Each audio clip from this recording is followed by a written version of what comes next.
எனக்கு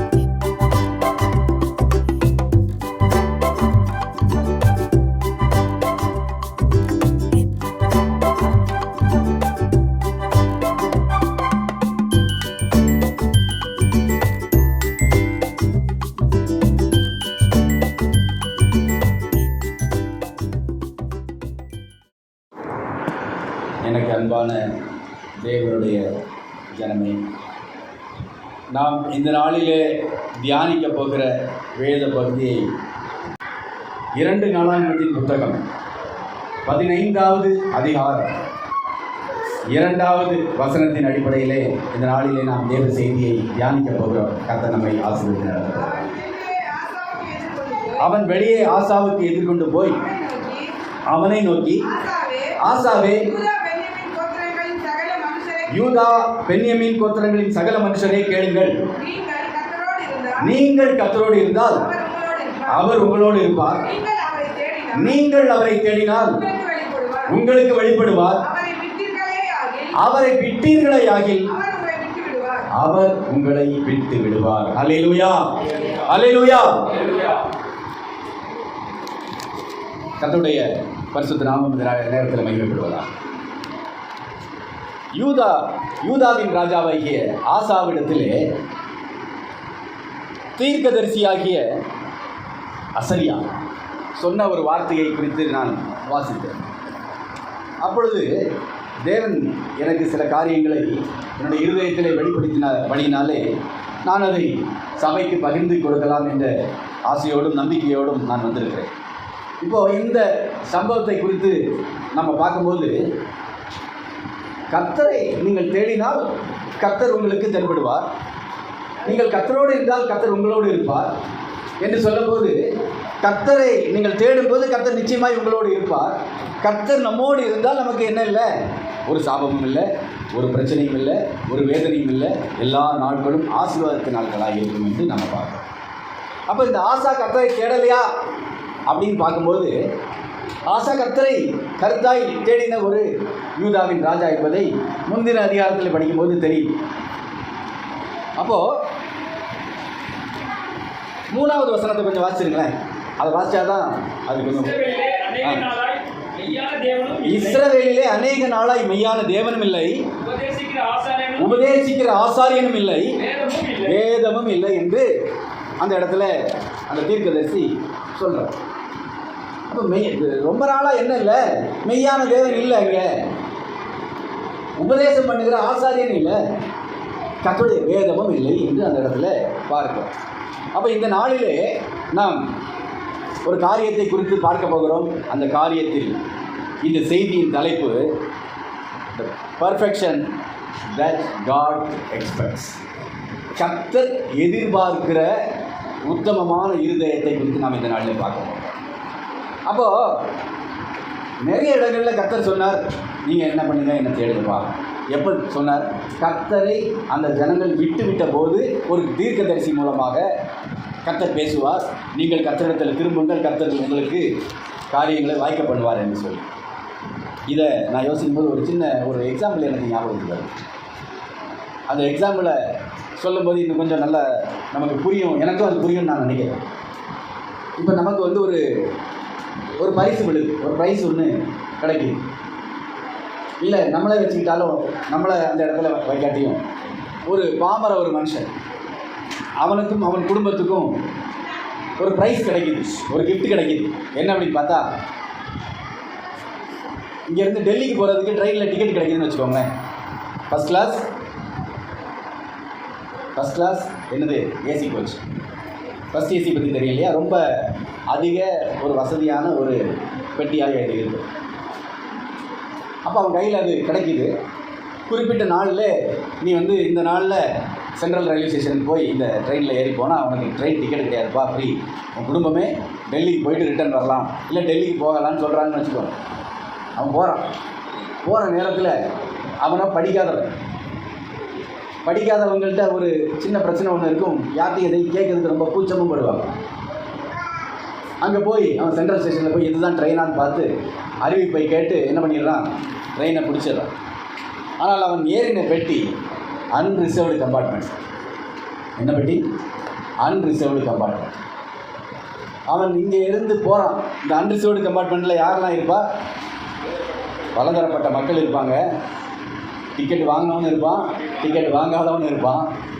குறிப்பாக நார்த் இந்தியாவுக்கு போகிற ட்ரெயினில் நம்ம வடக்கன்ஸ் நல்ல குத்காவை போட்டு எல்லா இடமும் தூக்கி வச்சுருப்பான். டாய்லெட்டுக்கு எந்திரிச்சு போனால் திரும்ப வரும்போது சீட்டு இருக்காது. அது மாத்திரமில்லை, எள்ளு போட்டால் எண்ணெய் வந்துடுற அளவுக்கு கடுமையான கூட்ட நெரிசல் இருக்கும். வசதி இருக்காது, காற்று இருக்காது, தன்னுடைய பொருளுக்கு பாதுகாப்பு இருக்காது, தன்னுடைய குடும்பத்துக்கு ஒரு பாதுகாப்பு இல்லாத ஒரு சூழ்நிலையாக இருக்கும் அந்த இடத்துல. ஆனால் அவன் போக வேண்டிய பெட்டி என்ன பெட்டி? First class. இன்றைக்கு விசுவாச கூட்டத்தார் ஃபஸ்ட் கிளாஸ் ஏசி பெட்டியை தவற விட்டுட்டு அறியாமையினாலே அன்ரிசர்வ்டு கம்பார்ட்மெண்ட்டில் வடக்கன்ஸோட புளிச்சுன்னு துப்புற வடக்கன்ஸோட சேர்ந்து என்ன பண்ணிகிட்டு இருக்கிறோம்? பிரயாணம் பண்ணிடுறோம். போகிற இடம் டெல்லி தான். ஆனால் நாம் போகிற மெத்தட், நமக்கு கொடுக்கப்பட்டிருக்கிற ப்ரிவிலேஜை நாம் தவற விட்டு கொண்டே இருக்கிறோம். நமக்கு கொடுக்கப்பட்டிருக்கிற ப்ரிவிலேஜை என்ன பண்ணுறோம்? இழந்து, நம்முடைய அறியாமையினாலே இழந்து. கர்த்தர் அதனால தான் சொன்னார், என் ஜனமோ அறிவில்லாமலும் உணர்வில்லாமலும் இருக்கிறார்கள் என்று சொன்னார். ஆனால் நம்ம போக வேண்டிய பிரயாணம் இதுதான். ஆனால் இவ்வளோ கஷ்டப்பட வேண்டிய அவசியம் அங்கே இல்லை. நான் விசுவாசிகளை பார்த்து சொல்கிறேன், தேவ சபையை பார்த்து சொல்லுகிறேன், நீங்கள் இவ்வளவு கஷ்டப்பட வேண்டிய தேவையே இல்லை. நமக்கு ஒரு சொகுசான, ஒரு அருமையான ஒரு ப்ரிவிலேஜ் கொடுக்கப்பட்டிருக்கிறது. அந்த ப்ரிவிலேஜை நாம் இழந்து தேவையில்லாத காரியங்களை நம்ம மேலே போட்டுக்கொண்டு நாம் தவித்து கொண்டு இருக்கிறோம். ரோட்டில் நீங்கள் பார்த்தீங்கன்னா சில பேர் பிச்சை எடுத்துகிட்டு போவாங்க. ஒவ்வொருத்தர் பிச்சை எடுக்கிறது ஒவ்வொரு மெத்தடில் இருக்கும். நான் அவன் என்ன பண்ணுவான் தெரியுமா? சவுக்கு எடுத்து அந்த கயிறில் சவுக்கு மாதிரி செஞ்சுட்டு தான் மேலே என்ன பண்ணுவான்? தானே அடிச்சுப்பான். அவன் வலிக்கிற மாதிரி அடிக்கிறானா வலிக்காத மாதிரி அடிக்கிறானாலாம் எனக்கு தெரியாது. ஆனால் அதே அடி நம்ம மேலே விழுந்தால் நமக்கு வலிக்கும். ஆனால் அவன் நினச்சா ஒரு எளிய வேலை செஞ்சு சாப்பிட முடியும். ஆனால் தன்னைத்தானே அடித்து கொள்ளுகிற ஒரு வாழ்க்கையை வாழ்ந்து கொண்டு இருக்கிறான். இன்றைக்கு கிறிஸ்தவர்களும் தன்னை தாங்களே அடித்து கொள்ளுகிற வாழ்க்கையை வாழ்ந்து கொண்டு இருக்கிறார்கள். சரி, நான் தான் சர்ச்சைக்கு வரேன் ஏனையா என்னை சொல்லுவது நீங்கள் கேட்குறது. நீங்கள் என்ன பண்ணுவீங்க என்று கேட்பீங்க. நான் வாரம் சர்ச்சைக்கு ஆராதனையில் கலந்து ஆராதிக்கிற செய்தி வெளியில் தூங்காமல் கேட்குற கடைசி வரைக்கும் இருக்கிற ஆத்மாவே கர்த்தரை ஸ்தோத்திரி ஆமென் அல்லேலூயான்னு சொல்கிற வரைக்கும் இருக்கிற திரும்ப திரும்ப நீ ஏன் என்று எங்களை என்ன பண்ணுற? திரும்ப திரும்ப புண்படுத்திக்கிட்டே இருக்கிறான்னு நீங்கள் கேட்குறோம். ஆனால் நான் சொல்கிறது அன்ரிசர்வ்டு கம்பார்ட்மெண்ட் பிரயாணம் அல்ல. நமக்கு ஒரு ஃபஸ்ட் கிளாஸ் இருக்குது. அந்த ஃபஸ்ட் கிளாஸை இன்றைக்கி பிடிக்க போகிறோம். கர்த்தர் அதனால தான் நமக்கு நம்மோடு பேசி கொண்டிருக்கிறார் என்று நான் விசுவாசிக்கிறேன். அப்போது இஸ்ரவேலிலே மெய்யான தேவனும் இல்லை, உபதேசிக்கிற ஆசாரியனும் இல்லை, வேதமும் இல்லை என்று தீர்க்கதரிசி அந்த இடத்துல தெளிவாய் சொல்லுகிறான். எப்போ சொல்கிறான்? அதுதான் அதில் முக்கியம். எப்போ சொல்கிறான்னா, கர்த்தரை தேடின ஒரு ராஜா, யூதாவின் ராஜா. யூதாவிலே அவன் அரசாளுகிற நேரத்தில் கர்த்தர் அவனுக்கு உதவி செய்கிறான். உதவி செய்கிற அந்த நேரத்திலே அங்கே தீர்க்கதரிசி வருகிறார். என்ன உதவி செய்தார் என்று பார்த்தோமானால், கடந்த அந்த 14வது அதிகாரத்தில் எழுதப்பட்டிருக்கிறது, அவர்களுக்கு விரோதமாக எத்தியோப்பியாவிலிருந்து சேரா 10 லட்சம் படை வீரரோட வரான். கவனிங்க, சேரா என்கிற ஒருவன் 10 லட்சம் பேரை கூப்பிட்டுக்கிட்டு யூதாவுக்கு விரோதமாய் படையெடுத்து வரான். ஆனால் யூதாவில் எத்தனை பேர் இருக்காங்க தெரியுமா? யூதாவிலே பரிசையும் ஈட்டியும் பிடிக்கத்தக்க 3 லட்சம் பேர் இருக்கிறாங்க. பென்யமீனில் எவ்வளோ பேர் இருக்காங்க? 2,80,000 பேர் இருக்காங்க. மொத்தத்தில் 5,80,000 பேர் இங்கே இராணுவத்தில் இருக்கிறாங்க. ஆனால் எதிர்கொண்டு வருகிறது எவ்வளோ பேர்? 10 லட்சம் பேர், கிட்டத்தட்ட 2 மடங்கு. ஆனால் ஆசா அவர்களுக்கு எதிர்கொண்டு போனான் என்று சொல்லப்படுகிறது, எழுதப்பட்டிருக்கிறது. ஆனாலும் அவன் கர்த்தரிடத்திலே, கர்த்தாவே, பலமுள்ளவனுக்காகிலும் பலனற்றவனுக்காகிலும் உதவி செய்கிறது உமக்கு லேசான காரியம். எங்கள் தேவனாகிய கர்த்தாவே, எங்களுக்கு துணை நில்லும். உம்மை சார்ந்து உம்முடைய நாமத்தில் ஏராளமான அந்த கூட்டத்துக்கு எதிராக வந்தோம். கர்த்தாவே, நீர் எங்கள் தேவன், மனுஷன் உம்மை மேற்கொள்ள ஒட்டாதையும் என்று அவன் வேண்டுதல் செய்கிறத பார்க்கணும். இது எல்லாமே ஒரு ஃபெமிலியர் பேசேஜ் தான். இது முதல்ல நாம் வாசித்தது கர்த்தரை நீங்கள் இருந்தால், கர்த்தரோடு இருந்தால் கர்த்தர் உங்களோடு இருப்பார், அவரை தேடினால் வெளிப்படுவார். இது ஃபெமிலியர் பேசேஜ். நிறைய நேரங்களில் நிறைய செய்திகள் இதை குறித்து நாம் கேள்விப்பட்டிருக்கிறோம். இந்த ஃபெமிலியரான ஒரு பேசேஜை எடுத்து பிரசங்கம் பண்ணும்போது நிறைய டஃப்பான காரியங்கள் அங்கே இருக்குது. என்னென்னா, ரெகுலராக ஒன்று எடுத்து பேசிட முடியாது, இல்லைன்னா பிரசங்கம் பண்ணுறதுக்கு நிறைய புக்ஸ் இருக்குது, அதையும் எடுத்து என்ன பண்ணிட முடியாது, எடுத்துட முடியாது. ஏன்னா இதை நீங்கள் யூடியூப்பில் எடுத்து பார்த்தீங்கன்னா எங்கேயோ காப்பி அடிச்சுட்டு வந்திருக்காங்க. கர்த்தர் எதையும் காப்பி அடிக்க என்ன பண்ணுறதில்ல, சில குறிப்புகளை வேணால் எடுக்க விடுவார். ஒரு சபையை அவர் நேசிக்கும் போது அந்த சபைக்கு அவர் பேசுகிறதை தான் விரும்புகிறான். அப்போது ஆசா கர்த்தரிடத்துல தான் வேண்டுதான். கர்த்தர் அவனுக்கு உதவி செய்தபடினாலே எழுதப்பட்டிருக்கிற கர்த்தருடைய வார்த்தை சொல்லுகிறது, எத்தியோப்பியர் திரும்ப பலம் கொள்ளாதபடிக்கு என்ன பண்ணாங்க, முற்றிலுமாய் சிதறடிக்கப்பட்டாங்க, அழிந்து போனாங்க. இப்போ ஒரு பெரிய ஃபேவர் அங்கே கர்த்தரால் அவர்களுக்கு கிடைத்தது. ஆனாலும் தீர்க்கதரிசியாகிய அசரியா சொல்கிறான், நீங்கள் கர்த்தரை தேடுங்கள் சொல்லி. எனவே தான் நான் அவங்களுக்கு சொன்னேன், நாங்கள் நல்லா தானே தேடுறோம், ஆனாலும் நீங்கள் ஏன் திரும்ப திரும்ப இப்படிப்பட்ட வார்த்தைகளை எங்களுக்கு கொண்டு வரீங்க? ஒரு ஆசீர்வாதமான வார்த்தையை தரலாமே. கர்த்தருடைய ஆசீர்வாதம் அவருடைய கட்டளைகளிலே தான் ஒளிந்திருக்கிறது.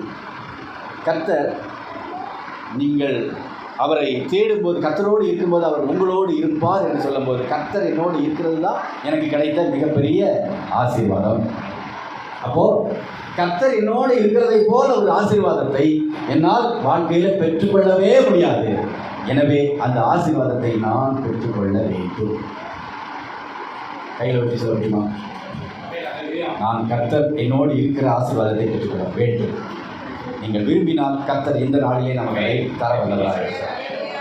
அப்போது இஸ்ரவேலிலே நெடுநாளாய் யார் இல்லை? மெய்யான தேவன் இல்லை, ஆசாரியன், உபதேசிக்கிற ஆசாரியன் இல்லை, கர்த்தருடைய வேதமும் இல்லை, தோராவும் இல்லை, நியாயப்பிரமாணமும் இல்லை. அப்போது கர்த்தர் நம்மக்கிட்ட வேறு ஒன்று எதிர்பார்க்குறார். யார்கிட்ட அதை சொல்கிறாரு? இது ரெகபயாம் கிட்ட சொல்லலை, இதை சாலமோன் கிட்ட சொல்லலை, ஆசா கிட்ட சொல்கிறார். ஆசா இப்படிப்பட்டவன், கர்த்தரை கருத்தாய் தேடினவன், கர்த்தருக்கு பிரியமாய் நடந்து கொண்டவன். 14வது அதிகாரத்தில் 2வது வசனத்தை பாருங்கள். ஆசா தன் தேவனாகிய கர்த்தரின் பார்வைக்கு நன்மையும் செம்மையுமானதை செய்தான். இங்கே செஞ்சாச்சு, அப்புறம் என்ன கர்த்தருக்கு? கர்த்தர் அதிலே மாத்திரமல்ல, வெளிப்படுத்தல் 22வது அதிகாரத்திலே 11வது வசனத்தை நான் வாசிக்கிறேன், கேளுங்கள். அநியாயம் செய்கிறவன் இன்னும் அநியாயம் செய்யட்டும், அசுத்தமாயிருக்கிறவன் இன்னும் அசுத்தமாயிருக்கட்டும், நீதி உள்ளவன் இன்னும் நீதி செய்யட்டும், பரிசுத்தம் உள்ளவன் இன்னும் பரிசுத்தமாகட்டும். அப்போ கர்த்தர் யாரிடத்திலே பூரணத்தை எதிர்பார்க்கிறார்? அடுத்த ஸ்டெப்பு யார்கிட்ட எதிர்பார்க்கிறார்? ஒருவன் ஒழுங்காக இருந்தால் அவனிடத்தில் இன்னும் ஒழுங்கை கர்த்தர் எதிர்பார்க்கிறார். எனவே தேவ சபையே, நாங்கள் ஒழுங்காக இல்லையா என்று கேட்டீர்கள். ஆனால் நாம் ஒழுங்காக இருக்கிறோம். ஆனால் கர்த்தர் இன்னும் அதிக ஒழுங்கை நம்மிடத்தில் எதிர்பார்க்கிறார். அதனால தான் நான் சொன்னேன், அன்ரிசர்வ்டு கம்பார்ட்மெண்ட்லேயும் போனாலும் டெல்லிக்கு போய் இறங்கிடலாம். ஆனால் நமக்கு கொடுக்கப்பட்ட ப்ரிவிலேஜ் ஆகிய ஃபஸ்ட் கிளாஸ் ஏசி பெட்டியில் போனால் அப்போது டெல்லியில் போய் இறங்கலாம். இது இலவசமாய் நமக்கு கொடுக்கப்பட்டிருக்கிறது. இலவசமாய் கொடுக்கப்பட்ட ஒன்றை தொலைத்து விட்டு நாம் ஏன் டாய்லெட்டு பக்கத்தில் உட்கார்ந்து போகணும் அப்படிங்கிறது என்னோட. அப்போது தேவன், மெய்யான தேவன் இஸ்ரவேலிலே இல்லை என்று சொல்லப்பட்டிருக்கிறது. மெய்யான தேவன் இல்லை என்பதை எப்படி பார்க்க முடியும் கேட்டால், சாலமோனுடைய ஆட்சியை நம்ம குறித்து நம்ம பார்த்தா, சாலமோன் என்ன பண்ணால், கர்த்தரிடத்திலிருந்து ஞானத்தை பெற்றான், கனத்தை பெற்றான், கர்த்தரிடத்திலிருந்து எல்லாவற்றையும் பெற்றான். அவனை போன்ற ஒரு ராஜா அது வரைக்கும் இல்லை, அதுக்கப்புறம் வரப்போகிறதும் இல்லைன்னு கர்த்தர் சொல்லிட்டார். ஆனால் அவனை போல 1000 பேரை கல்யாணம் பண்ணவனையும் யாரும் என்ன பண்ண முடியாது, பார்க்க. 1000 பேரை கல்யாணம் பண்ண பிறகு அவங்க எல்லாம் என்ன செஞ்சாங்க, அவனை கர்த்தரை விட்டு விலகி போகும்படியாக செய்தார்கள். இந்த சாலமோன் எப்படிப்பட்டவன் என்று நாம் பார்க்கும்போது அவன் ரொம்ப ஒரு அருமையான ஒரு ராஜாவாய் பார்க்குறோம். ஆனால் அவன் செய்த காரியங்கள் சாலமோனா இப்படி செஞ்சான் அப்படின்னு சொல்லத்தக்க லெவலில் 1 ராஜாக்களின் புத்தகத்தில் 11வது அதிகாரத்தில் இருக்குது. சாலமோன் சியோனீரின் தேவியாகிய அஸ்தரோத்தையும் அம்மோனியரின் அருவருப்பாகிய மில்கோமையும் பின்பற்றினான் என்று பின்பற்றினதோடு நிற்கலை. அடுத்த வசனம், அதுக்கு அடுத்த வசனம் 7வது வசனத்தில் இருக்குது.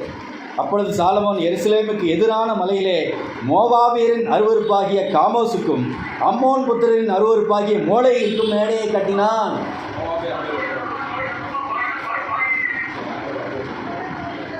கர்த்தர் இவைகள் எல்லாம் அருவருத்தார். திரும்ப திரும்ப அவங்க சொன்னார், சாலமோனே, இது உனக்கு உகந்தது அல்ல, நீ கர்த்தரை தேடு, இது இந்த அருவருப்பை விட்டு விலகுன்னு சொன்னார். அவனோ தன் பாவத்தின் மேலே பாவத்தை கூட்டிக் கொண்டே போனான்.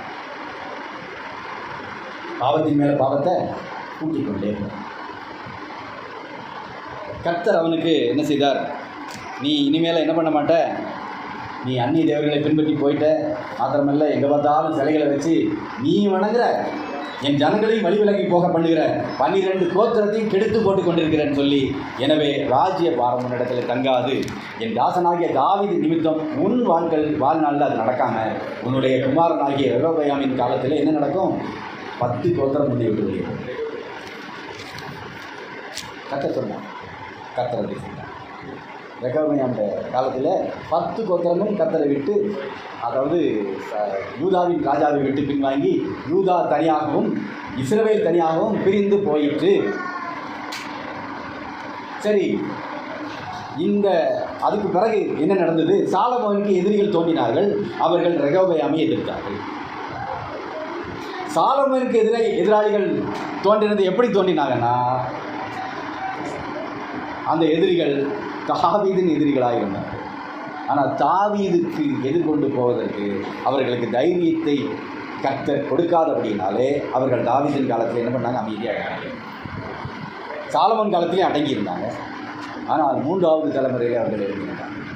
எனவே தேவ ஜனமே ஒன்றை மாத்திரம் தெரிந்து கொள்ளணும், கர்த்தர் மாத்திரம் கையை எடுத்துட்டாருன்னா என்ன நடக்கும் தெரியுமா, எவன் எதிரினே தெரியாது அவன்லாம் எதிரியாக வந்து நிற்பான்.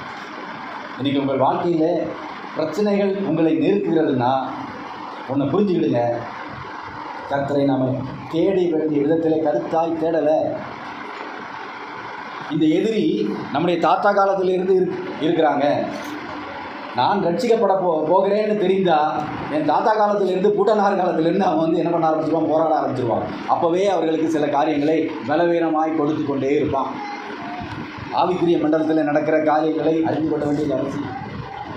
சில பேர் சொல்லுவாங்க, இது ஜெனட்டிக்காக வருது, தாத்தா 4 பொண்டாட்டி கட்டியிருக்கிறார், தாத்தாவுக்கு அப்புறம் அப்பாவும் 4 பொண்டாட்டி கட்டினார், எனவே ஜெனட்டிக்காக வர்றதுனால இது நடக்கும்னு பேசுவாங்க. ஆனால் அதை கொண்டு வந்தவன் யார் அப்படின்னு பார்த்தா பிசாசு.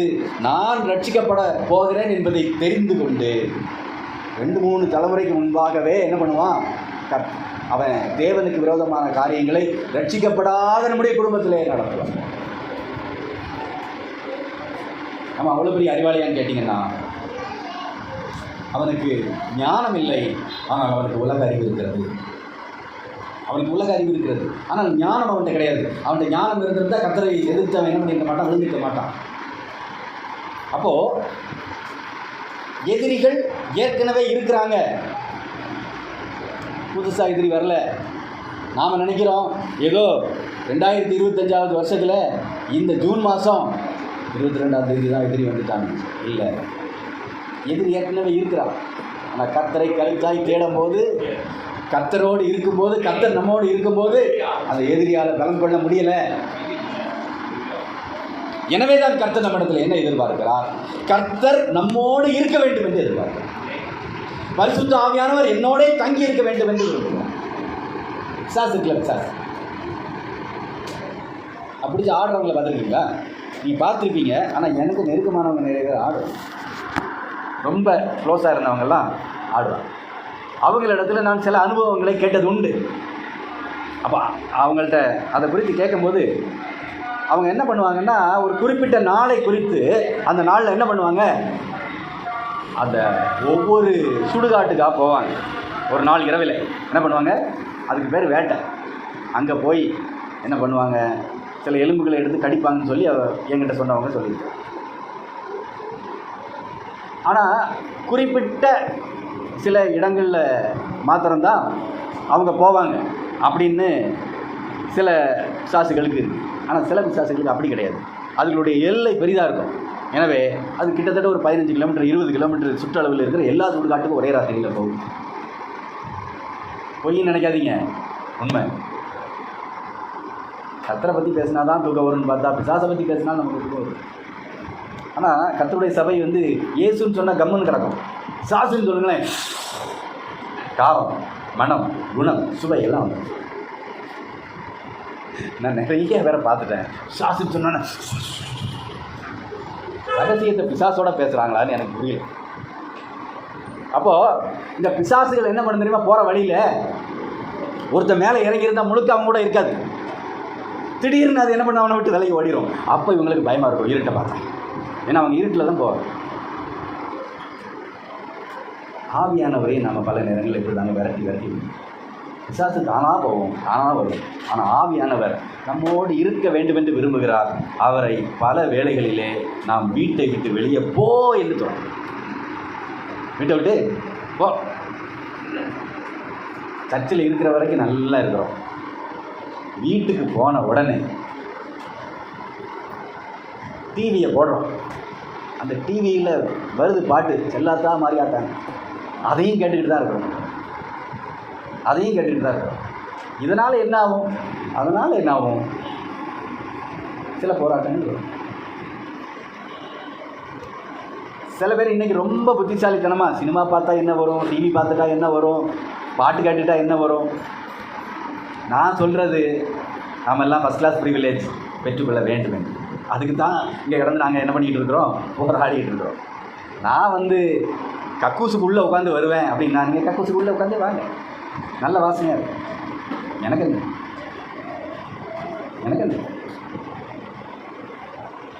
அப்போது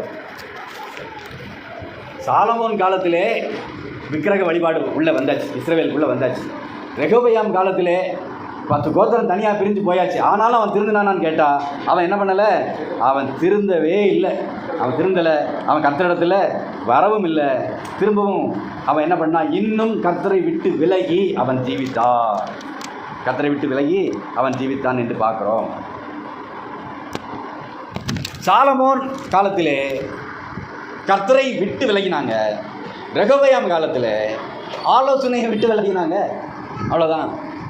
அதனால தான் கர்த்தர் சொன்னார், அங்கே மெய்யான தேவனும் இல்லை, ஆலோசனை கொடுக்கிற ஆசாரியனும் இல்லை, சட்டமும் இல்லை, தோராவும் இல்லை, நியாயப்பிரமாணமும் இல்லை. அப்போது கர்த்தரிடத்திலே நாம் நெருங்கி ஜீவிக்க வேண்டுமானால் மெய்யான தேவன் நம்மோடு கூட இருக்கணும், ஆலோசனை கூட இருக்கணும், தேவனுடைய கட்டளைகள் என்றைக்கு நம்மோடு இருக்கணும், நாம் கட்டளைகளுக்குள்ளே இருக்கணும். அப்போது கர்த்தர் நம்மோடு இருப்பார், நமக்கு ஆசீர்வாதங்கள் உண்டாகும். நம்முடைய ஆசீர்வாதம் எல்லாம் பணத்தின் மேலேயே குறியாக இருந்தா, நம்முடைய ஆசீர்வாதம் எல்லாம் பொருளாதாரத்தின் மேலேயே இருந்தா, நம்முடைய ஆசீர்வாதம் எல்லாம் சாப்பாட்டு மேலே இருந்தா, நம்முடைய ஆசீர்வாதம் என்கிற எண்ணம் நாம் வசதியாய் வாழ்கிறதை குறித்தே இருந்தால், நான் இன்றைக்கு சொல்கிறேன், அது ஆசீர்வாதம் அல்ல. அது ஒரு விதமான செழிப்பு கர்த்தர் தருகிறது. அந்த செழிப்பை கர்த்தர் கொடுக்க தேவையில்லை, பிசாசினாலும் கொடுக்க முடியும், கொடுப்பான். ஆனால் இன்றைக்கு ஆராதனையிலே பார்த்தது போல வேதனை இல்லாத ஆசீர்வாதம் கர்த்தரிடத்திலே தான். வலி இல்லாத ஆப்ரேஷன் கர்த்தர் தான் பண்ணுவார். வலி இல்லாத வாழ்க்கையை கர்த்தர் தான் கொடுப்பார். எனவே தான் பவுல் சொன்னான், நான் எல்லாவற்றிலும் மனரம்யமாக இருக்க கற்றுக்கொண்டேன் என்று சொல்லி. அப்போது நீங்கள் கேட்கலாம், கர்த்தரை நம்பினா போராட்டம் இல்லையானா? கர்த்தரை நம்பி அவரோடே இருந்தாலும் போராட்டம் உண்டு. ஆனால் எல்லாவற்றிலும் மனரம்யமாக இருக்கிற அனுபவமும் உண்டு. ஏனென்றால் கர்த்தர் உங்களுக்காக எனக்காக யுத்தம் பண்ணுவார். நாம் சும்மா இருப்போம். நாம் சும்மா இருப்போம், நாம் போராட வேண்டிய தேவையில்லை, நாம் மனரம்யமாக இருப்போம். கர்த்தர் போராடிட்டு இருப்பார். உங்களுக்கு விரோதமாய் ஒரு பட்டயம் எழுப்பும் போதே அதற்கு முன்பாகவே கர்த்தர் தன்னுடைய பட்டயத்தை எடுத்து கையிலே தூக்கி வைத்திருப்பார். அப்ப இந்த பிரிவிலேஜை நான் பெற்றுக்கொள்ள வேண்டும் என்று கர்த்தர் விரும்புகிறார். இந்த ஆசீர்வாதத்தை தான் நானும் நீங்களும் சுதந்திரித்துக் கொள்ள வேண்டும் என்று கர்த்தர் விரும்புகிறார். ஆனா ஆசா கர்த்தரை என்ன பண்ணா? முழு இருதயத்தோட கர்த்தரின் பார்வைக்கு நன்மையும் செம்மையுமானதை செய்தான் என்று எழுதப்பட்டிருக்கிறது. அதுக்கு அடுத்த வசனத்தை பாருங்களேன். அதாவது 2 நாளாகமும் 14வது அதிகாரத்தில் 3வது வசனத்தை வாசிங்க. 2 நாளாகமும் 14:3. அந்நிய தேவர்களின் பலிபீடங்களையும் மேடைகளையும் அகற்றி சிலைகளை உடைத்து விக்கிரக தோப்புகளை வெட்டி தன் பிதாக்களின் தேவனாகிய கர்த்தரை தேடவும் நியாயப்பிரமாணத்தின்படியும் கற்பனையின்படியும் செய்யவும் யூதாவுக்கு கற்பித்தான். அப்போ இங்கே தீர்க்கதரிசி சொல்ற காரியம் என்ன? அநேக நாளாய் இஸ்ரவேலிலே மெய்யான தேவன் இல்லை, உபதேசிக்கிற ஆசாரியன் இல்லை, வேதம் இல்லை. ஆனா இங்க பாருங்க, அதுக்கு முன்பாகவே தங்கள் பிதாக்களின் தேவனாகிய கர்த்தரை தேட நியாய பிரமாணத்தின்படி கற்பனின்படி செய்ய யூதாவுக்கு ஆசா கற்பித்தான் என்று எழுதப்பட்டிருக்கிறது. ஆனாலும் கர்த்தர் சொல்லுகிறார், நீங்கள் என்ன பண்ண வேண்டும்? என்ன செய்யணும்? யூதா மனுஷரை கேளுங்கள், நீங்கள் கர்த்தரோடு இருந்தால் கர்த்தர் உங்களோடு இருப்பார். நீங்கள் அவரை தேடினால் அவர் உங்களுக்கு வெளிப்படுவார். அது மாத்திரமல்ல, அவரை நீங்கள் விட்டுவிட்டால் அவர் உங்களை விட்டுவிட்டார். அப்போ நல்லா இருக்கிறவனுக்கு தான் கர்த்தர் இந்த கட்டளையை கொடுக்கிறார். அப்போ அவன் தான் ஏற்கனவே என்ன பண்ணிட்டான்? எல்லாத்தையும் சரியாக என்ன பண்ணிட்டான் செய்யறதுக்காக அவன் என்ன பண்ணிட்டான்? அந்த விக்கிரக தோப்புகளை என்ன பண்ணான்? மேடை பலிபீடங்களை, அந்நிய தேவர்கள் பலிபீடங்களை அகற்றினான், மேடைகளை அகற்றினான், சிலைகளை உடைத்தான், விக்கிரக தோப்புகளை என்ன பண்ணான்? சுட்டரித்து போட்டான். எல்லாத்தையும் மாற்றிட்டான். கர்த்தரை கருத்தாய் தேடுவதற்கு, நியாயப்பிரமாணத்தின்படி நடப்பதற்கு உபதேசம் பண்ணினான். ஆனாலும் உன்னிடத்தில் ஒரு குறை உண்டு. கர்த்தர் நம்மிடத்தில் இந்த நாளில் எதிர்பார்க்கிறது, ஆனாலும் உன்னிடத்திலே ஒரு குறை உண்டு.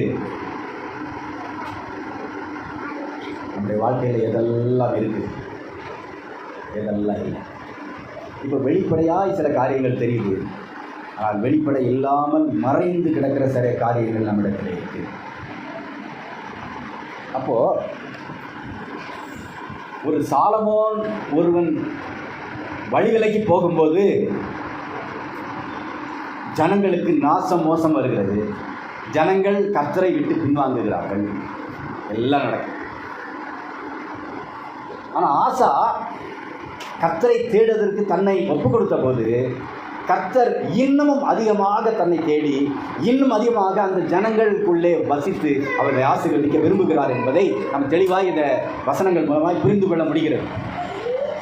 நீங்கள் அவரை விட்டால் அவர் உங்களை விட்டுருவார், ஆனால் தேடினால் உங்களோடு இருப்பார். நீங்கள் அவரோடு இருந்தால் அவர் உங்களோடு இருப்பார் என்று தெளிவாய் சொல்லுகிறதை பார்க்க முடியும். அப்போது நான் திரும்ப ஒரு வார்த்தையை திரும்ப சில நேரங்களில் சொல்ல வைக்க ஆவியானவர் விரும்பும்போது உங்களை சிந்திக்க வைக்கிறார் என்று நான் விசுவாசிக்கிறேன். என்னை சிந்திக்க வைத்துக் கொண்டிருக்கிறார். நான் பேசிக்கொண்டு இருக்கிறேன், ஆனால் நான் சிந்தித்து கொண்டே இருக்கிறேன். என்னிடத்தில் என்ன இருக்குது? நீங்களும் அதையே சிந்திக்க வேண்டும் என்று ஆவியானவரை முன்னிட்டு நான் விரும்புகிறேன். அப்போது இந்த காரியங்களை நாம் வாசிக்கும்போது அதுக்கு பிறகு, அதாவது 15வது அதிகாரத்தில் 2 நாளாகவும் 15வது அதிகாரத்தில் 8வது வசனத்திலிருந்து நீங்கள் 8வது வசனத்திலேருந்து 18வது வசனம் வரைக்கும் நீங்கள் போய் அப்புறமா வாசிக்க மாட்டீங்க. வீட்டில் போய் வாசித்து பாருங்கள், அங்கே நிறைய காரியங்கள் நடக்குது. ஆசா என்ன பண்ணுறான்? இந்த வார்த்தைகளை அவன் கேட்டபோது அவன் மனசில் என்ன பண்ணான்? உற்சாகம் அடைந்து என்ன பண்ணான்? பென்யமீன் யூதா கோத்திரத்தில் தேசம் முழுவதும் இருக்கிற அருவருப்புகளை எல்லாம் திரும்பவும் தேடி நீக்கி போட்டான். பலிபீடங்களை எல்லாம், அதாவது அந்நிய தேவர்களின் பலிபீடத்தை எல்லாம் அடித்து உடைச்சான். யூதா பென்யமீன் கோத்திரத்தில் இருக்கிற கர்த்தருடைய அந்த பலிபீடத்தை எடுத்து புதுப்பித்தான் என்று எழுதப்பட்டிருக்கிறது. Reconcile with God. கர்த்தர் முதலாவது உங்களிடத்தில் எதிர்பார்க்கிறது என்ன தெரியுமா? கர்த்தர் நீங்கள் தேடின போது உங்களுக்கு உதவி செய்தார். அதற்கு முன்பாக ஒரு வசனம் இருக்குது, இஸ்ரவேலிலே அநேக நாளாய் மெய் தேவன் இல்லை, உபதேசிக்கிற ஆசாரியர் இல்லை, வேதமும் இல்லைன்னு சொன்ன அதே கர்த்தருடைய ஊழியக்காரனாகிய தீர்க்கதரிசி அடுத்த வசனத்தை சொல்லுகிறான், தங்கள் நெருக்கத்திலே இஸ்ரவேலின் தேவனாகிய கர்த்தரிடத்துக்கு திரும்பி அவரை தேடின போது அவர் அவர்களுக்கு வெளிப்பட்டார். அது மாத்திரமல்ல, அதுக்கு பிறகுதான் பிரச்சனை இருக்குது. நெருக்கத்திலே கர்த்தர் உதவி செய்தார், வெளிப்பட்டார். ஆனால் அக்காலங்களில் வெளியே போகிறவர்களுக்கும் உள்ளே வருகிறவர்களுக்கும் சமாதானம் இல்லை. தேசங்களின் குடிகள் எல்லாருக்குள்ளும் மகா அமளி உண்டாயிருந்தது. கர்த்தர் உதவி செய்தார்தான். நெருக்கத்திலே தேடின போது, தங்கள் ஆபத்திலே தேடின போது கர்த்தர் வந்தார், உதவி செய்தார். ஆனால் அவர்கள் முழு மனதோடு அவரை தேடாதபடியினாலே, அதாவது நெருக்கம் இருந்தாலும் இல்லாவிட்டாலும் நான் கர்த்தரையே சார்ந்து கொள்வேன் என்று அவர்கள் கர்த்தரிடத்திலே திரும்பாதபடியினாலே அவர்களுக்குள்ளே மகா அமளி உண்டாயிருந்தது. மாத்திரமல்ல, சமாதானம் அவர்களிடத்தில் இல்லாதிருந்தது. ஒரு ஜாதியை ஜாதியும் பட்டணத்தை பட்டணமும் நொறுக்கினது. தேவன் அவர்களை சகலவித இடுக்கத்தினாலும் கலங்க பண்ணினார். சர்ச்சைக்கு வரை தசம பாகத்தை கொடுக்க, எந்த காணிக்கையை கேட்டாலும் ஊழியம் செய்கிறேன் ஐயா, நீங்கள் எது கேட்டாலும் நான் செய்கிறேன் சொல்கிறேன். ஆனால் என் குடும்பத்தில் சண்டையும் போயில, சச்சரவும் போய் எப்படி ஓயும்? எப்படி ஓயும்? எப்படி ஐயா ஓயும்? கர்த்தர் சொன்னார், 1 மணி நேரமாவது ஜெபிக்கக்கூடாது. இன்னைக்கு உச்சகட்ட நேரமே 1 மணி நேரமாக கூட வரல. உச்சபட்சமாக 1 மணி நேரம் கூட ஜெபிக்க முடியல, கர்த்தரோடு இருக்க முடியல. ஆனால் காலையில் 1/4 மணி நேரம் சாப்பிட்றதுக்கு எடுத்துக்கிறோம், 10 நிமிஷம் டீ குடிக்கிறதுக்கு எடுத்துக்கிறோம், 25 நிமிஷம் ஓடிப்போச்சு. 11 மணிக்கு ஒரு டீ 10 நிமிஷம், 35 நிமிஷம். மதியம் சாப்பாடு 20 நிமிஷம், 55 நிமிஷம். 4 மணிக்கு ஒரு டீ 10 நிமிஷம், 1 மணி நேரம் 5 நிமிஷம். கர்த்தரை கிராஸ் பண்ணிட்டோம். திரும்ப இரவு சாப்பாடு ஒரு 20 நிமிஷம். நல்லா ஐயோ காலையில் வரைக்கும் சாப்பிட முடியாதுன்னு இப்படி பரசி, மீன் பிடிக்கிறவன் மீன் விலையை எப்படி போடுவானோ அதே போல் போட்டு வயிற்றெல்லாம் நிரப்புறதுக்கு ஒரு 20 நிமிஷம். ஆக மொத்தம் 1 மணி நேரம் 20 நிமிஷம், 25 நிமிஷம் கணக்கில் போடுறோம். 1 மணி நேரம் 25 நிமிஷம்.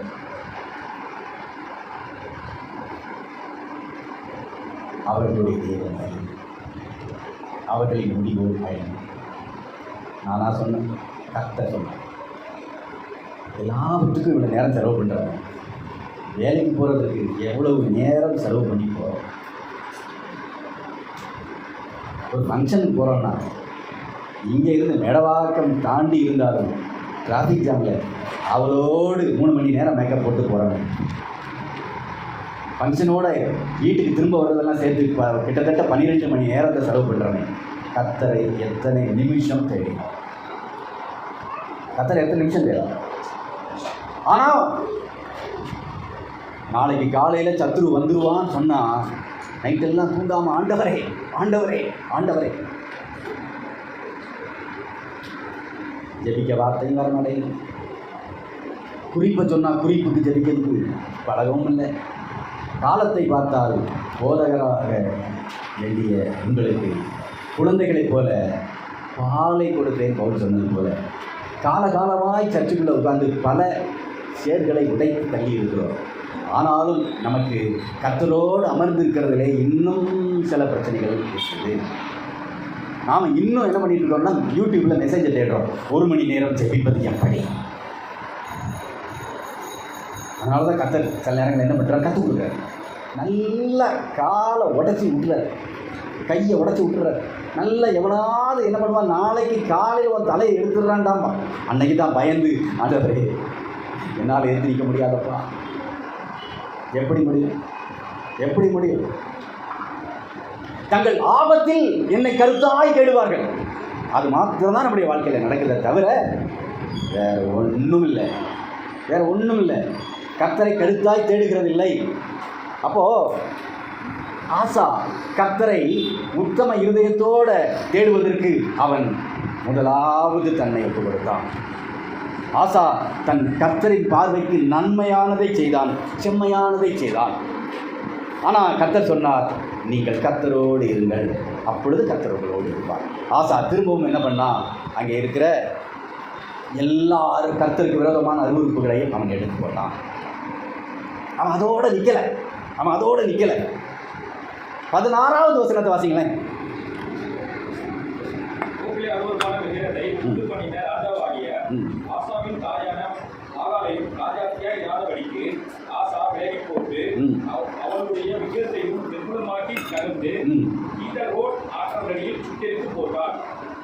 என்னெல்லாம் பண்ண பார்த்தீங்களா? என்னெல்லாம் பண்ணா? விக்கிரகத்தை ஏற்கனவே விக்கிரகத்தில் உடைச்சான், பலிபீடத்தை தகர்த்தான், தோப்பு விக்கிரகங்களை அடித்தான், எல்லாவற்றையும் செய்தவன் யோசித்தான். இதெல்லாம் செஞ்சது யாருன்னு பார்த்தான். அவன் தாயாகிய மாகாள் அப்படின்னு எழுதப்பட்டிருக்கு. ஆனால் அவங்க அம்மா இல்லை, இது அவங்க பாட்டி. யார் அது? அவங்களுடைய ரெகோபயாமோட மகள். இந்த அம்மா என்ன பண்ணாங்க? நான் ஏற்கனவே சொன்னேன், கர்த்தரை விட்டு விலகி போவதற்கு ஏதுவாக நிறைய பேர் உள்ளே வந்துடுவோம். அப்படியே கர்த்தரை விட்டு விலகி நம்மளை தூர தள்ளணும்னு வச்சுக்கோங்களேன். அப்படிப்பட்ட ஆட்களெல்லாம் வந்து செட் ஆகாது. எனவே தான் கர்த்தரை தேடும்போது நீங்கள் பார்த்தீங்கன்னா அப்படிப்பட்ட ஆட்கள்லாம் நம்மகிட்ட வந்து பேச மாட்டான் ஒழுங்கா. நான் ரட்சிக்கப்பட்டு கர்த்தரை தேடி வந்தபோது அப்படி என்னை துன்மார்க்க வாழ்க்கையிலே இழுத்து போடுகிறவர்கள் என்னிடத்திலே மனத்தாங்கல் அடைந்து முகநாடி வேறுபட்டு என்னை விட்டு விலகி போனார்கள். ஆனால் கர்த்தரை விட்டு நம்ம விலகி போகும்போது நம்மை சுற்றி இருக்கிற அந்த சுற்று வட்டாரம் மாறுபடும். இது வேறு ஒரு ஆள்கள்லாம் உள்ளே வந்துடுவான். தாவீது கர்த்தரோடு இருக்கும்போது ஆசாரியர்கள் அவனோட இருந்தாங்க. அவன் கர்த்தருடைய ஆசாரிப்பு கூடாரத்திலே இருக்கிறதுக்கு விரும்பினான்.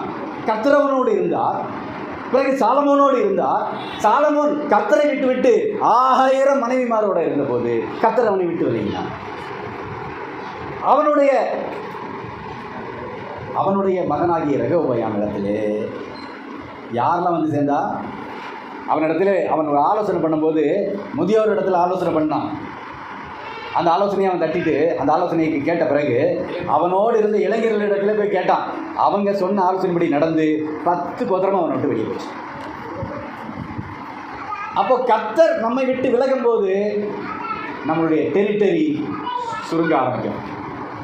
நம்முடைய டெரிட்டரிக்குள்ளே, நம்முடைய அந்த சுற்று வட்டாரத்துக்குள்ளே, குடும்பத்துக்குள்ளேயே முதல்ல கர்த்தரை நாம் ஒழுங்காய் பின்பற்றின போது விலகி போனவெல்லாம் இப்போ உள்ள வருவான். அவன் வந்து விக்கிரகத்தை நம்முடைய வீட்டுக்குள்ளே மறைவாய் வைப்பான்.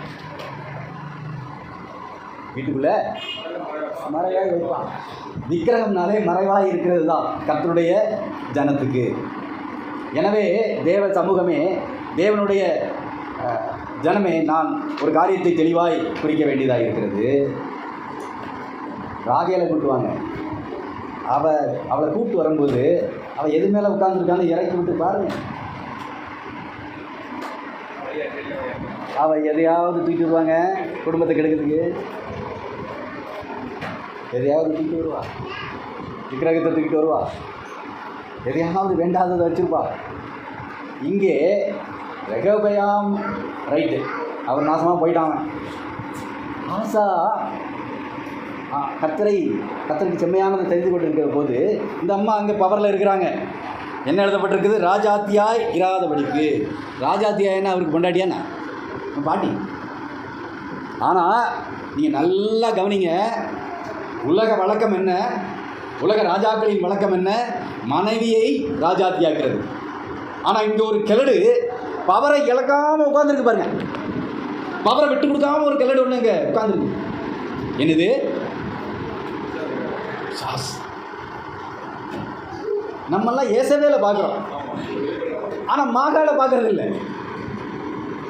இது மறைஞ்சு உட்காந்து கிடக்குது, மறைஞ்சு உட்காந்து. மாகாள்னா என்ன அர்த்தம்னா லவபுள், ரொம்ப அன்பானவள், ரொம்ப அன்பானவள். அதனால தான் பேரை வரைக்கும் அன்பாக வச்சுருக்கான். அன்பை செலுத்தினால தான் அன்பாக இருக்கான். ஆனால் அவள் ஆப்பையும் சேர்த்து செலுத்துகிறவளாய் அந்த குடும்பத்துக்குள்ளே இருந்து கொண்டிருக்கிறாள்.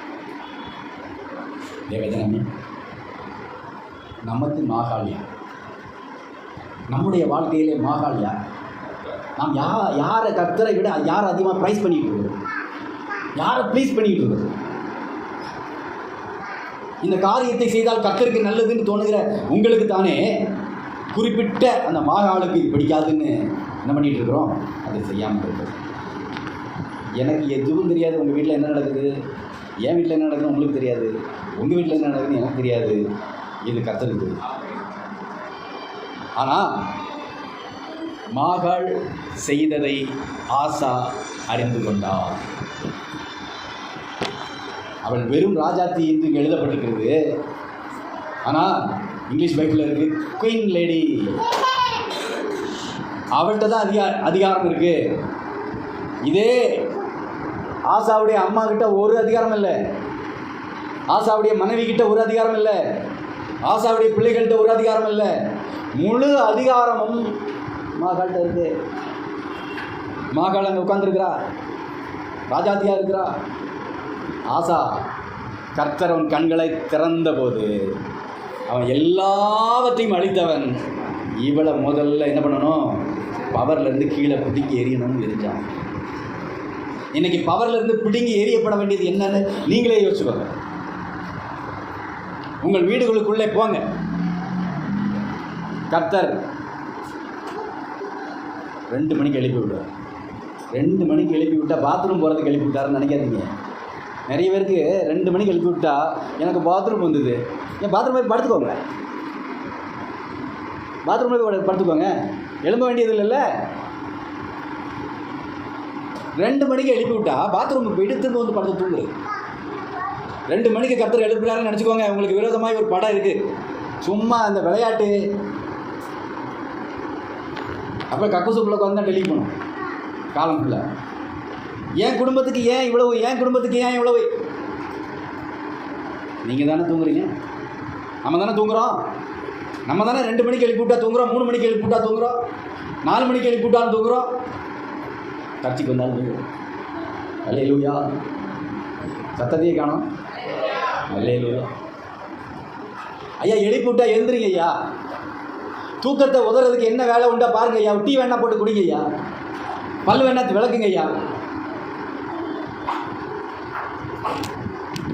இல்லை குளிச்சாதான் எனக்கு வந்து ஃப்ரெஷ்ஷாக இருக்கணும், குளிங்க ஐயா. கர்த்தர் காத்திருப்பார். எதையாவது செய்யுங்க ஐயா, கர்த்தருடைய சமூகத்துக்கு வாங்க ஐயா. ப்ளீஸ். நான் தான் ப்ளீஸ் சொல்கிறேன், கர்த்தர் ப்ளீஸ்ன்னு வாங்க. நீங்கள் இருந்தால் கூட இருப்பார், இல்லைன்னா போவேன். அவருக்கு நிறைய வேலை, ஏகப்பட்ட வேலை. தேவனுடைய ஜனமே, நீங்கள் தெரிந்தெடுக்கப்பட்டவர்கள். ஆனால் நீங்கள் தெரிந்தெடுக்கப்பட்டவர்களா இல்லையா என்ற சந்தேகத்தை திரும்ப திரும்ப கர்த்தர் தந்துட்டே இருக்காங்க. தரணா இல்லையா? நீங்கள் தெரிந்தெடுக்கப்பட்டவர்களா, நீங்கள் சோசன் பீப்புளா இல்லையான்னு சொல்லிட்டு எப்போதுமே உங்களுக்கு ஒரு சந்தேகத்தை தந்து கொண்டே இருக்கிறான். ஏன்னா நீங்கள் கர்த்தருடைய சமூகத்தில் காத்திருக்கிறதுல குறைவுபட்டு கொண்டே இருக்கிறீர்கள். ஆனாலும் முன்னிடத்தில் ஒன்று குறை உண்டு, ஆதியிலே கொண்டிருந்த அன்பை விட்டா என்ற குறை உண்டு. 2 மணிக்கு கர்த்தர் எழுப்பி விட்டா கர்த்தரிடத்தில் கேளுங்க. அது ஸ்பிரிச்சுவல் வார்ஃபேர் டைம். நடு இரவு நேரங்கள் ஆவியிலே போராட வேண்டிய நேரங்கள். இந்த உலகத்தில் நமக்கு இவ்வளவு போராட்டம் இருக்கு, ஏன் தெரியுமா இருக்கு? ஆவியில் போராடுறதே இல்லை. ஆவியில் போராடுறதே இல்லை. நிறைய பேர் காலை தூக்கி போடுறதுக்கு தலையணை இல்லாமல் சாதா மேலே காலை தூக்கி போட்டு கிடக்கிறாங்க. நல்ல மெத்து இருப்பான், அப்போ தான் இருப்பான். இப்போது 2 மணிக்கு கர்த்தரை எழுப்பி விட்டால், இன்னைக்கு கேளுங்க, 2 மணிக்கோ 3 மணிக்கோ 4 மணிக்கோ கர்த்தரை எழுப்பி விட்டா, ஆண்டவரே, நீர் அனுமதிக்காத அந்நிய அக்னி என் வீட்டில் எந்த இடத்திலே இருக்கிறது, என் குடும்பத்தில் எந்த இடத்திலே இருக்கிறது, என் வாழ்க்கையில் எந்த இடத்திலே இருக்கிறது, என் கிறிஸ்தவ அனுபவத்தை, என் ஆவிக்குரிய அனுபவத்தை அவித்து போடும்படியான உமக்கு விரோதமான அந்நிய அக்னியை இப்பொழுது நீர் எனக்கு காட்டும் என்று அவர்களை கேளுங்கள். கர்த்தர் காண்பிப்பார். அவர் காமிக்க வேண்டாம்னு நினைக்கிறீங்களா? நிறைய பேர் தரிசனம்னா சினிமா ஓடுற மாதிரி ஓடுன்னு நினைக்கிறீங்க. தரிசனம்னா சினிமா மாதிரி அப்படியே கதாநாயகனும் வந்து டூயட் பாடி பாட்டெல்லாம் பாடி இடையில மியூசிக்கு 2 சரணம். இன்னும் கர்த்தர் ஜெப நேரத்தில் சில நேரங்களில் ஜெபத்தை நாம் நிறுத்திடுவோம். நாம் கண்களை மூடி இருக்கும்போது சில நேரங்களில் தெளிவாகவோ தெளிவில்லாமலோ சில காட்சிகள் நமக்கு முன்பாக சொப்பனங்களில் வரும். நாம் அதற்காக கர்த்தரிடத்திலே கேட்டு அவைகளுக்கு எதிராக நம் பட்டயத்தை தூக்க வேண்டும். வசனத்தினாலே அவனை மேற்கொள்ள வேண்டும். இன்னைக்கு போய் கேளுங்க, நம்முடைய வீடுகளில் பிரச்சனை இருக்குது, நம்முடைய வீடுகளில் பிரச்சனை இருக்குது, நம்முடைய குடும்பங்களில் பிரச்சனை இருக்குது, நம்முடைய ஆவிக்குரிய வாழ்க்கையில் சில பிரச்சனைகள் இருக்குது, விக்கிரகங்கள் இருக்குது. விக்கிரகம் சொல்கிறது நேரடி விக்கிரகத்தை அல்ல, நேரடி விக்கிரகத்தை அல்ல. நம்ம வீட்டில் வேறு மற்றவங்க ரட்சிக்கப்படாமல் இருக்கும்போது வீட்டில் விக்கிரகம் இருக்க தான் செய்யும். அதை இன்றைக்கி தூக்கி கொண்டு தூர போடுறேன்னு சொல்லிட்டு குடும்பத்தை டிவோர்ஸ் வாங்க வைக்க தேவையில்லை. நான் அதை சொல்லலை, அது ஞானம் இல்லாத செயல். அவங்களே ஒரு நாள் வருவாங்க, இதெல்லாம் தூக்கி தூர போடுறீங்களா இல்லை நான் போடவான்னு கேட்பாங்க. நான் ரசிக்கப்பட்ட உடனே விக்கிரகங்களை எடுத்து தூர போடணும்னு முடிவு பண்ணேன். ஆனால் எனக்கு இது என்ன பண்ணன்னு எனக்கு தெரியல. கர்த்தர் பாருங்கள், ஒரு ஊழியக்காரர் அனுப்பிவிட்டார். அவர் வந்து நாங்கள் பேசிகிட்டு இருக்கோம், அப்படியா உங்கள் வீட்டில் நிறைய இருக்கா, வாங்க எடுத்துட்டு வாங்க அப்படின்னு சொல்லி மெனக்கெட்டு என்னோட வந்தார். வந்து எல்லாத்தையும் மூட்டை கட்டி அப்படியே ஒரு நல்ல ஓடுற ஆற்றுல தூக்கி போட்டு பேசி நாமத்தில் பிசாசு போட்டார். நீங்கள் எந்த ஆவிக்குரிய ஸ்டாண்டர்டுக்கு போக விரும்புகிறீங்களோ கர்த்தர் அப்படிப்பட்ட ஆட்களை உங்களுக்கு அனுப்புவார், ஃபேவர் பண்ண வைப்பார். நாம் எப்போ பார்த்தாலும் உலகத்தையே யோசிச்சுட்டு இருந்தோம்னா இந்த உலகத்தான் தான் நம்மளோட இருப்பான். ஆவிக்குரியவங்க நம்மளோட இருக்க மாட்டாங்க. நான் பல நேரங்களில் யோசித்து பார்த்துருக்குறேன். கர்த்தர் நான் ரட்சிக்கப்பட்ட அன்னையில் இருந்து எனக்கு ஒரு ஆவிக்குரிய சமூகத்தை கொடுத்து கொண்டே தான் இருக்கிறார். எனக்குன்னு ஒரு ஆவிக்குரிய நண்பர்கள், ஆவிக்குரிய குடும்பம், எப்போதும் நல்ல சபை எனக்கு கர்த்தர் கொடுத்துக்கிட்டே இருக்கிறார். உங்களுக்கு நல்ல சபையை கொடுத்துருக்கிறார். ஏன் தெரியுமா சொல்கிறேன்? இன்னும் பளபளப்பான சட்டைகள் போடப்பட்ட சபைகள் உண்டு. நல்ல எனக்கு வந்து பிளாக் ஷர்ட் ரொம்ப பிடிக்கும். உண்மைதான், நான் கர்த்தருக்கு முன்பாக உண்மையை சொல்கிறேன். பிளாக் ஷர்ட் ரொம்ப பிடிக்கும். ஆனால் பிளாக் ஷர்ட்டில் இல்லை விஷயம். சில பேர் பிளாக்காக இருக்கிறான். எப்படி? அவன் இருதயம் பிளாக்காக இருக்கு. கர்த்தரை விட்டு விலகுவதற்கு என்னெல்லாம் செய்யணுமோ அதெல்லாம் தெளிவாக செய்கிறான். ஒருத்தன் ஒரு நாள் ஒரு பிரசங்கத்தை பண்ணிட்டான் போல இருக்கு, எனக்கு தெரியல என்ன பிரசங்கம் பண்ணான்னு. வார்த்தையை குறித்து ஏதோ அவமரியாதையாக பேசிட்டான். அவன் அதுக்கு விளக்கம் கொடுக்குறான். வார்த்தை அப்படின்னு தான் நான் சொன்னேன், வார்த்தையை தானே நான் அவமானமாக பேசினேன், வார்த்தைகளை பேசலை, வார்த்தைகள் தானே கர்த்தருடையது, வார்த்தை இந்த சிங்குலரில் வருது, நான் பேசினேன், நான் ப்ளூரலில் பேசலைங்கிறான். அட அறிவு கேட்டவனே, ஆதியிலே வார்த்தை தானே இருந்துச்சு. அவனுக்கு எப்படி அவன் கண் மறைக்கப்பட்டிருக்கு பார்த்தீங்களா? நான் அறிவு கிட்டேன்னு சொல்கிறதுல எனக்கு ஒரு பிரச்சனையும் இல்லை, நான் பயப்படவே இல்லை. ஊழியக்காரனை பற்றி பேசுவேன். ஏன் தெரியுமா? கர்த்தர் அந்த வைராக்கியத்தை நமக்கு கொடுக்கணும். நாம் போய் இன்னொரு இடத்துல போய் பேசுகிறது இல்லை. சோசியல் மீடியாவில் உட்காந்துட்டு சில பேரெல்லாம் பார்த்தீங்கன்னா ஒரு மெசேஜ் வந்து அந்த மெசேஜுக்கு கீழே ஆமீன் அப்பா எனக்கு உதவி செய்யும். ஆமாம், ஏசு நேரத்தில் டெய்லி ஃபேஸ்புக்லேயும் யூடியூப்லேயும் அப்படியே உட்காந்து ஸ்க்ரால் பண்ணிக்கிட்டே இருக்கிறார். அவருக்கு வேறு வேலை இல்லை பாருங்கள். ஆமீன் அப்பா உதவி செய்யுமா? ஜெபிக்கிறதுக்கு துப்பு இல்லை, கமெண்ட் இல்லை, ஆமீன் அப்பா 10 ஹார்ட்டு. சோசியல் மீடியாவை பார்த்துட்டு இருக்கிறாரு ஏசு. அவருக்கு அதான் வேலை. நான் வேலை இல்லாமல் பார்த்துட்டு இருக்கேங்க. நான் அதிகமாக அதிலேருந்து எடுக்கிறேன்னா நேரத்தை அதில் வீணாக செலவு பண்ணுறேன்னு நீங்கள் யோசிச்சுக்கோங்க, அவ்வளோதான். நான் உண்மையாக தான் பேசுகிறேன், பொய்யெல்லாம் பேசுகிறேன். ஆனால் கர்த்தர் அதை பார்த்து எனக்கு உதவி செய்வாரா? நீங்கள் யூடியூப்பில் ஒரு மெசேஜுக்கு கீழே பாருங்களேன் இருக்கிற கமெண்ட்டை, ஆண்டவரே என் மகனுக்கு உதவி செய்யும். ஆமாம், படிச்சுட்டு மொத்த வேலையை உனக்கு தான் உதவி செய்யும். ஒரு காலமும் இந்த ஜபம் கேட்கப்படாது. நீ கர்த்தரிடத்தில் கேட்குறியா இல்லை யூடியூப்காரன்ட்ட கேட்குறியா? இது மாதிரியான மாயையான காரியங்கள். நான் வார்த்தையாக தானே சொன்னேன், வார்த்தைகளை சொல்லலையே. எச்சரிக்கையாக இருந்து கொள்ளுங்கள், கர்த்தர் நம்மை நல்ல சபையில் வைத்திருக்கிறார். எச்சரிக்கையாக இருந்து கொள்ளுங்கள். நாங்களும் வழி விலகி போகாதபடிக்கு நீங்கள் எங்களுக்காக ஜெபம் பண்ணணும். நாங்களும் சத்தியத்தை புரட்டி விடாதபடிக்கு நீங்கள் எங்களுக்காக ஜெபம் பண்ணணும். பண்ணுறீங்கன்னு நம்புகிறேன்.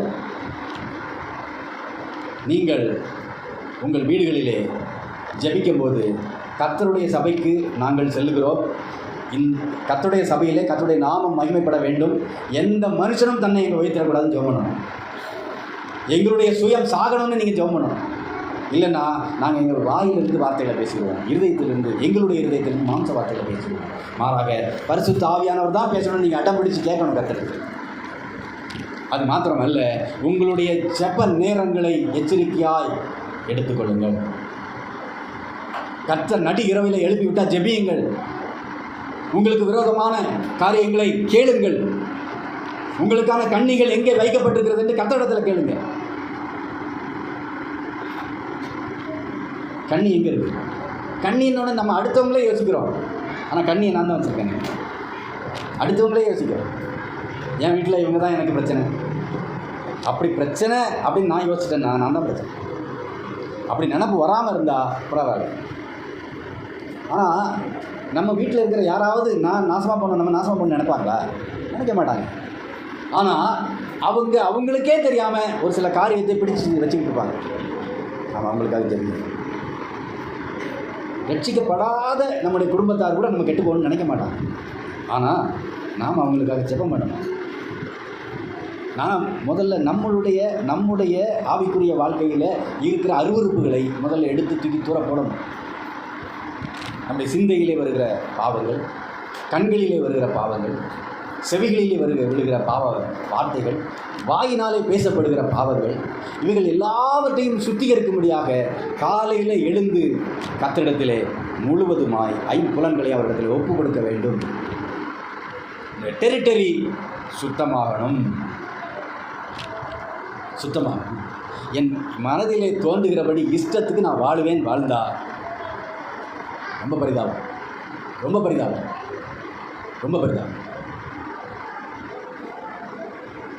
சில நேரங்களில் ஜெபிக்கக்கூடாதபடிக்கு ஒரு தடை வரும். ஜெபிக்கவே வேணான்னு நினைப்பாங்க. ஜெபிச்சு என்ன நடக்க போகுது? ஜெபிக்கவே வேணாம். பல நாள் அப்படி ஜெபிக்காமல் இருந்திருக்கிறேன். ஆனால் கர்த்தர் எனக்கு ஒரு யோசனை கொடுத்தார். ஜெபிக்க சொல்கிறது நான், உன்னை ஜெபிக்க வேண்டாம்னு சொல்கிறது யாருங்க? ஜெபிக்க சொல்கிறது கர்த்தர். ஜெபிக்க வேணான்னு சொல்கிறது கர்த்தருக்கு எதிரி தானே. நான் கர்த்தர் சொல்கிறத கேட்கணுமா, எதிரி சொல்கிறத கேட்கணுமா? சாத்தான்கிற பேருக்கு அர்த்தமே என்ன அர்த்தம்? எதிரின்னு தான் அர்த்தம். லூசிஃபருங்கிற பேருக்கு என்ன அர்த்தம்? எதிரின்னு அர்த்தம். அது அவனுடைய பேர் இல்லை, அது காரண பெயர். அவனுடைய பேர் என்னன்னு எனக்கு தெரியல. உங்களுக்கு தெரிஞ்சால் நீங்கள் சொல்லுங்கள். அப்போது எதிரி சொல்கிறத நான் ஏன் கேட்கணும்? நான் எங்கள் அப்பா சொல்கிறத கேட்பேனா? எங்கள் அப்பாவோட சொத்துக்கு ஒருத்தன் சண்டை போட்டுட்டு இருக்கான், அவன் சொல்கிறத கேட்பேனா? எங்கள் அப்பா சொல்கிறத நான் கேட்குறேன். அப்போது நான் முடிவு பண்ணேன், சாசு என் இருதயத்தை எந்த அளவுக்கு வெறுப்பாக்கி வச்சுருக்கிறேன். ஜெபிக்கக்கூடாதுன்னு எவ்வளோ வெறுப்பை கொண்டு வந்தேன். இப்போ நான் சொல்கிறேன், நான் ஜெபிப்பேன். நீ என்ன செய்வேன்? நான் ஜெபிப்பேன் அப்படின்னு சொல்லி அன்னைக்கு ஜெபித்தேன். கடுமையான போராட்டம், ஜெபிக்கக்கூடாதுபடிக்கு கடுமையான போராட்டம். நான் சொன்னேன், சாசே நான் ஜெபிப்பேன், உன்னால் என்ன செய்ய முடியுமோ செஞ்சுப்பேன். கர்த்தர் பரிசுத்த ஆவியானவர் எனக்கு உதவி செய்தார். நான் ஜெபித்தேன், இன்னைக்கு வரைக்கும் ஜெபிச்சுக்கிட்டே இருக்கேன். அல்லேலூயா. பல நேரங்களில் சோர்வு இருக்குது, அசதி இருக்குது, தூங்கிடுறேன். உண்மைதான், கர்த்தர் எல்லாவற்றையும் அறிவார். அப்படி பலவீனங்களை குறித்து பரிதபிக்கக்கூடாத பிரதான ஆசாரியர் நினைக்கிறாங்க. எல்லா விதத்திலும் சோதிக்கப்பட்டும் பாவமே இல்லாத இருக்கிற பிரதான ஆசாரியர் எனக்கு இருக்கிறார். எனவே அவர் என்னை பாவம் இல்லாமல் நடத்துவார். நான் நம்பிக்கையோடு சொல்ல முடியும்.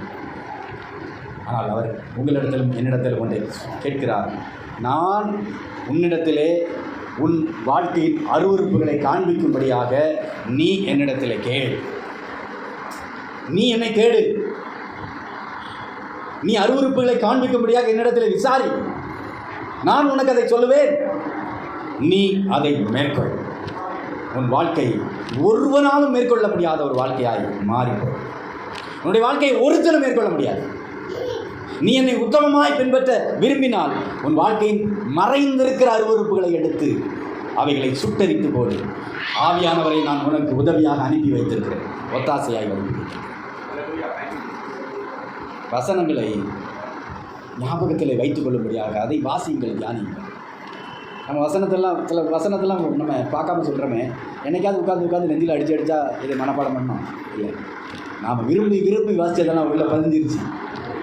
விரும்பி வாசித்த வசனங்கள்லாம் உள்ளே இருக்குது. ஒருவேளை நொட்டேஷன் சொல்ல முடியாது, எந்த இடம் சொல்ல முடியாது, ஆனால் வசன நினைவில் இருக்குது. பரிசுத்த ஆவியானவர் ஆவிக்குரிய போராட்டத்திலே வசனத்தை கரெக்டாக நினைவுபடுத்துவார். அது நமக்கு தெரிந்திருந்தார்.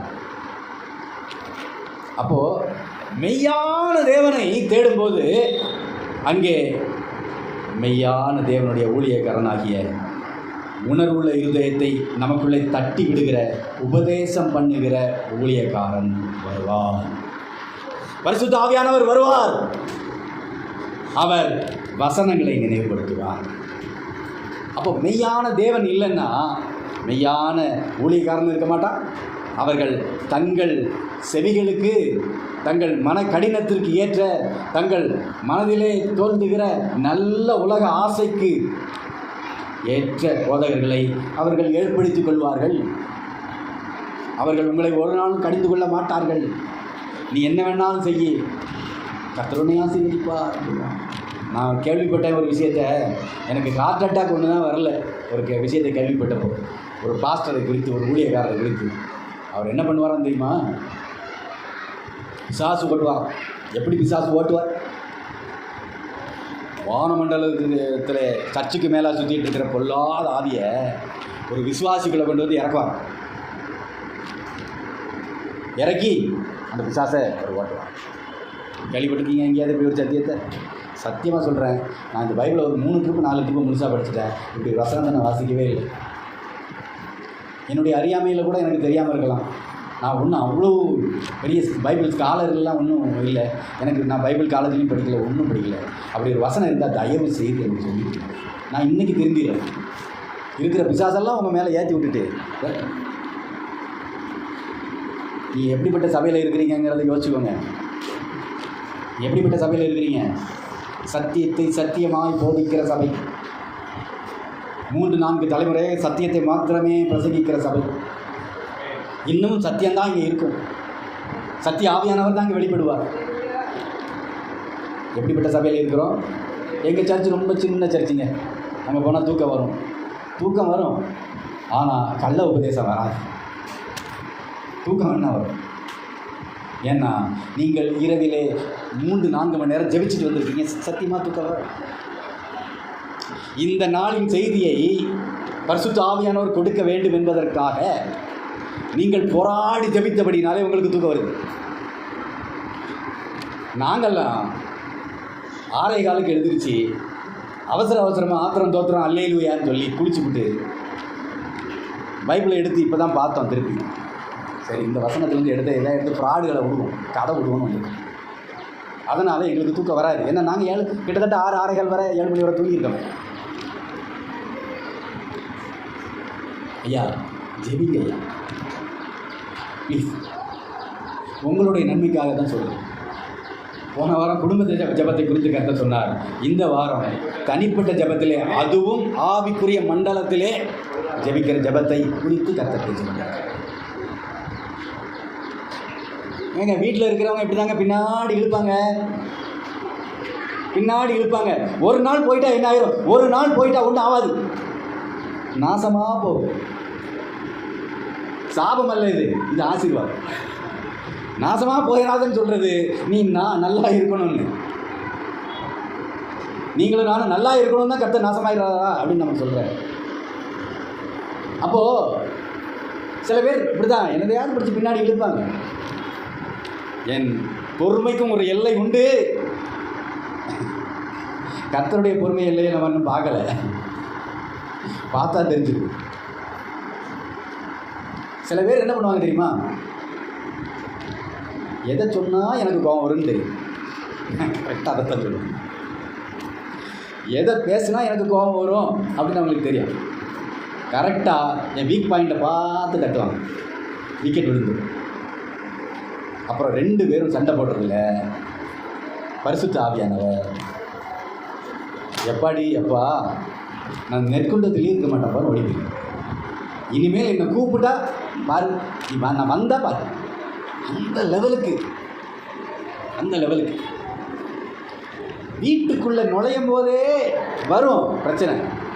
வீட்டுக்குள்ளே இருந்தால் பிரச்சனை வரும். அதனால தான் நாங்கள்லாம் ஹெட்ஃபோனை மாட்டிக்கிட்டு ஏன் உட்காந்துருக்கோம் இல்லையா? ஹெட்ஃபோனை மாட்டிக்கிட்டு எந்த சத்தமும் இல்லாத, சண்டையும் வராது. நல்ல உபதேசம் இல்லை. ஆனால் கர்த்தர் அப்படிப்பட்ட ஒரு உபதேசத்தை கொடுக்கறது இல்லை. எது காதில் விழுந்தாலும் கிறிஸ்தவம் எப்படி தெரியுமா இருக்கணும்? கிறிஸ்தவம் எப்படி இருக்கணும் தெரியுமா? எப்படி இருக்கணும்? அது சும்மா சாதாரண வார்த்தை. கிறிஸ்தவன் எரும மாட்டு மேலே மழை பெய்கிற மாதிரி இருக்கணும். சாடா மாடு ஓடும் மலைக்கு, பசு மாடு ஓடும், காளை மாடு ஓடும். எருமை மாடு ஓடவே ஓடாது. நீங்களும் நானும் எருமை மாடாக மாறுவோமா? அல்லேலூயா. கர்த்தருடைய ஆசீர்வாதத்தினாலே, இயேசு நாமத்தினால் எல்லாரும் எருமை மாடாக மாறுவோம். அப்படியா? நம்முடைய உணர்வுகள் எருமை மாடாக மாறுவதா? நம்ம கொஞ்சம் கொஞ்சம் மாறி இருக்கோம்னு நான் நம்புகிறேன். இன்னும் கொஞ்சம் மாறுவோம். எருமை மாடாக மாறுவதிலே பூரணமாக கடவுள். நம்முடைய சூடு சொன்ன ஊர்லெல்லாம் இல்லை, வேலை பார்க்குற இடத்துல இல்லை, தொழில் பார்க்குற இடத்துல இல்லை, அங்கெல்லாம் சூடு சொரணை இழந்து வந்த நாம, அங்கே என்ன நடந்தாலும் சொரணையே இல்லாமல் வந்த நாம, மனைவி ஒன்றே ஒன்று லேசாக சொல்லிட்டா பொத்துக்கிட்டு நிற்கிது நமக்கு. கணவன் ஒன்றே ஒன்று சொல்லிட்டா பொத்துக்கிட்டு நிற்கிது நமக்கு. சில வாலிப பசங்களை பார்த்தா ஒருத்தருக்கு ஒருத்தர் திட்டிக்கிறான், கெட்ட வார்த்தையால் திட்டிக்கிறான், சிரிச்சுக்கிட்டே. இப்போ சொல்லபடி பார்த்தா சொல்ல முடியாது, சொல்ல முடியாது. கெட்ட வார்த்தையில தான் கூப்பிடுறான், டேய் மச்சான் அப்படின்னு சொல்லிட்டு கெட்ட வார்த்தையில தான் அவனை வெளிக்கிறான். ஆனால் வீட்டுக்கு வந்து அம்மா ஒன்றே ஒன்று சொல்லிட்டா, வாயை மூடு, உனக்கு எல்லாம் தெரியுமா? எப்போ அது உங்ககிட்ட வாயை மூடிக்கிட்டு இன்னொரு இடத்துல போய் திறக்குதுப்பா, கொஞ்சம் பார்த்துப்பா, பாவம். அதுக்கு கிடைச்ச ஒரே இழிச்ச வாயம் வீட்டுக்காரர் தான். அதை அங்கே வச்சு பஞ்சர் பண்ணுது. அப்போது நம்மளுடைய சூடு சுரைக்காய்களும் வெட்க மானங்களும் நம்மை விட்டு போகணும். ஃபஸ்ட்டு கர்த்தர் சொன்னார், கோதுமை மணியானது சாகாது இருந்தால் தன்னந்தனியாக நட்ட நடு வீதியில் உட்காந்துருக்கணும், செத்ததே ஆகிடும். இந்த பலனை என்னுடைய வாழ்க்கை எனக்கு மிகுந்த பலனை கொடுக்கணும், என்னுடைய குடும்பத்துக்கு மிகுந்த பலனை கொடுக்கணும், என்னுடைய சபைக்கு மிகுந்த பலனை கொடுக்கணும், என்னுடைய சமுதாயத்துக்கு மிகுந்த பலனை கொடுக்கணும், எங்கள் ஊருக்கு நல்ல மிகுந்த பலனை கொடுக்கணும், என்னுடைய தேசத்துக்கு நல்ல பலனை கொடுக்கணும்னா அது சாகிற அளவு அந்த அளவுக்கு கொடுக்கணும். எனவே இந்த நாளிலே நாம் கர்த்தரிடத்திலே கேட்போம், கர்த்தாவே என்னிடத்திலே மறைந்து கிடக்கிற அந்த மாகாளை எனக்கு காமி, அவன் நாட்டின விக்கிரகத்தை எனக்கு காமி, அவருடைய பலிபீடத்தை எனக்கு காமி. நான் ஏசபேலையே பார்த்து ஏமாந்து போயிட்டேன்ப்பா, ஆனால் மறைஞ்சு கிடக்கிற மாகாளை நான் பார்க்கவே, அவகிட்ட அதிகாரத்தை கொடுத்துவிட்டு நான் தான் ராஜான்னு நினச்சிக்கிட்டு இருக்கேன். என்னுடைய வீட்டில் மாகாள் தான் அரசாட்சி செய்து கொண்டு இருக்கிறார். இன்றைக்கு என் குடும்பத்தை ஆட்டி படைத்து கொண்டு இருக்கிற மாகாள் என் காலுக்கு கீழே வரணும். கேட்போமா? கேட்போமா? அல்லேலூயா. உத்தமமாய் முன் செல்ல உதவி செய்யும் யெகோவா, ஊக்கமதை கைவிடாமல் காத்து கொள்ள உதவும், ஊக்கமதை கைவிடாமல் காத்து கொள்ள உதவும், உத்தமமாய் முன் செல்ல உதவி செய்யும் யெகோவா, ஊக்கமதை கைவிடாமல் காத்து கொள்ள